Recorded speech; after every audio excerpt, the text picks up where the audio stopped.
Olá! O tema que vamos abordar é um pilar no campo da biologia e da saúde, a radiação ionizante. Iremos analisar sua natureza, as implicações biológicas da exposição e, de forma fundamental, os princípios de biossegurança que são essenciais para o seu manuseio seguro. Para estruturar nossa discussão, organizamos o conteúdo em 5 sessões. Começaremos pelos fundamentos da radiação ionizante, em seguida, vamos tratar dos seus tipos e fontes. Depois, detalharemos os efeitos biológicos, exploraremos suas aplicações e a gestão de risco e, por fim, concluiremos com as medidas práticas de biossegurança. Iniciamos então pela primeira sessão, que se concentra nos conceitos essenciais. Vamos definir com precisão o que constitui a radiação ionizante e compreender seu mecanismo de ação fundamental no nível atômico. Por definição, a radiação ionizante é qualquer forma de energia, seja em partículas ou ondas eletromagnéticas, que tem energia suficiente para remover elétrons de átomos e moléculas com os quais interagem. Esse processo, conhecido como ionização, resulta na criação de íons, e é justamente essa alteração na estrutura química das células, quando ocorre em tecidos biológicos, que serve de base para todos os efeitos biológicos subsequentes. Um ponto absolutamente crucial sobre o risco associado a essa forma de energia é a sua natureza imperceptível. O organismo humano não evoluiu com mecanismos sensoriais para detectar a presença de radiação ionizante. Nós não podemos vê-la, ouvi-la ou senti-la. Isso torna as medidas de proteção e monitoramento externas, ou seja, instrumentais, totalmente indispensáveis. Pois bem, avançando para a segunda sessão, nosso objetivo agora é classificar os diferentes tipos de radiação ionizante e identificar suas origens, que, como veremos, podem ser tanto naturais quanto artificiais. Os tipos de radiação ionizante mais relevantes no contexto da biossegurança são as partículas alfa, que são, na verdade, núcleos de hélio, as partículas beta, que são elétrons ou pósitrons emitidos com alta energia, os nêutrons, partículas sem carga elétrica, e, por fim, os raios gama e raio-x, que são formas de radiação eletromagnética de alta energia. Esse diagrama nos ajuda a visualizar uma característica fundamental: o diferente poder de penetração de cada tipo de radiação. Observem que as partículas alfa são facilmente barradas, por exemplo, pela camada superficial da pele. As partículas beta, por sua vez, já conseguem penetrar alguns milímetros no tecido, mas são detidas por uma barreira simples, como uma lâmina de alumínio. Já os raios-x e gama são altamente penetrantes e exigem blindagens densas, como chumbo ou concreto, para serem atenuados. Os nêutrons também possuem alta penetração e requerem blindagens específicas e espessas. Quanto às fontes, nós as dividimos em 2 grandes categorias: naturais e artificiais.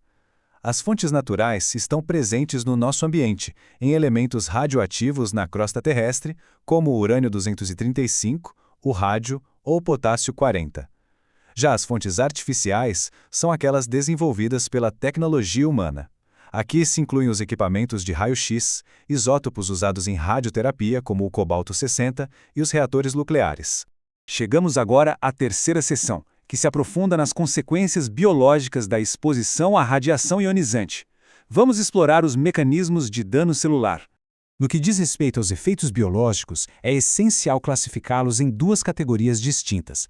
Primeiro, os efeitos determinísticos, que estão diretamente ligados à morte de um grande número de células. Eles só ocorrem a partir de uma certa dose, um limiar, e a gravidade do efeito aumenta com o aumento da dose. Um exemplo clássico é o eritema cutâneo. Em contrapartida, temos os efeitos estocásticos, ou aleatórios. Estes resultam de alterações subletais na célula, como mutações no DNA. Para eles, não existe um limiar de dose seguro. A probabilidade de que ocorram aumenta com a dose, mas a sua gravidade não.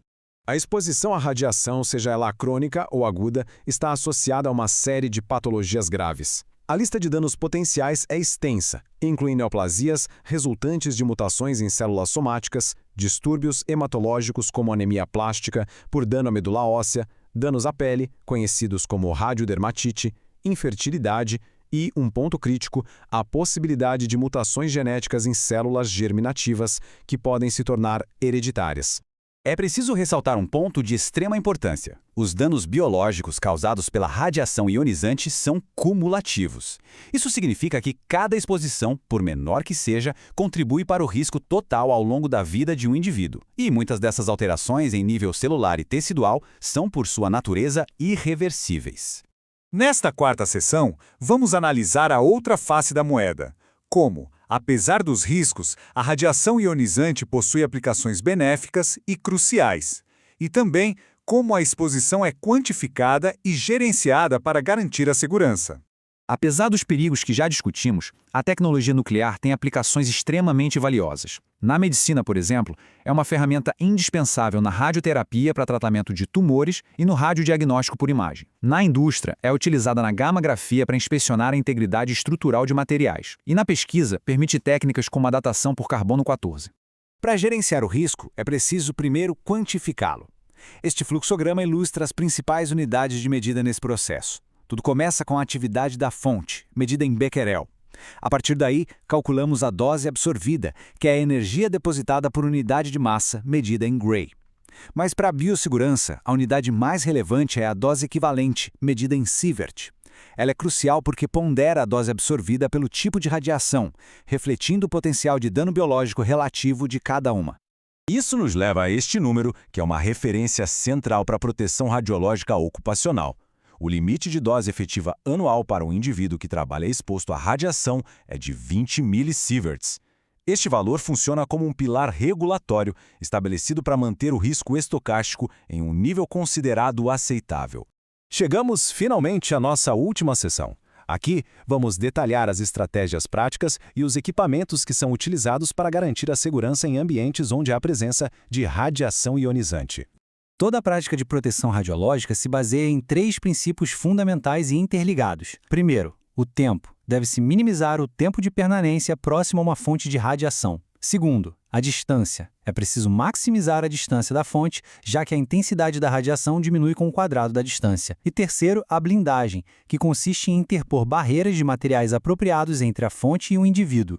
A implementação prática desses princípios se dá por meio de equipamentos, e aqui é importante diferenciar a proteção individual, o EPI, da proteção coletiva, o EPC.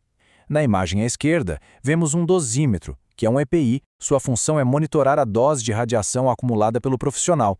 Já à direita, temos o símbolo internacional de radiação, um exemplo de EPC. Ele sinaliza áreas controladas, alertando a todos sobre o risco presente naquele ambiente. Para exemplificar melhor, no campo dos EPIs, temos o avental plumbífero e os protetores de tireoide, que funcionam como uma blindagem pessoal. Para o risco de contaminação interna com radionuclídeos, máscaras com filtros adequados são vitais. Já como EPCs, podemos citar as barreiras físicas fixas, como paredes de chumbo ou concreto, e o enclausuramento da fonte radioativa, que a isola completamente do ambiente de trabalho. Esta citação encapsula a mensagem central da biossegurança em radioproteção. Embora os riscos da radiação ionizante sejam, de fato, significativos, os danos associados a ela são, em sua grande maioria, preveníveis. E essa prevenção depende diretamente da aplicação rigorosa de protocolos de segurança e da consolidação de uma cultura de proteção radiológica. Para concluir, então, fica claro que o desafio contínuo na ciência e na medicina não é eliminar o uso da radiação, mas sim otimizar suas aplicações. O objetivo é sempre maximizar os benefícios, seja no diagnóstico, na terapia ou na pesquisa, enquanto se minimiza de forma sistemática e eficaz os riscos inerentes. A chave para alcançar esse equilíbrio reside na implementação rigorosa dos princípios de biossegurança que discutimos.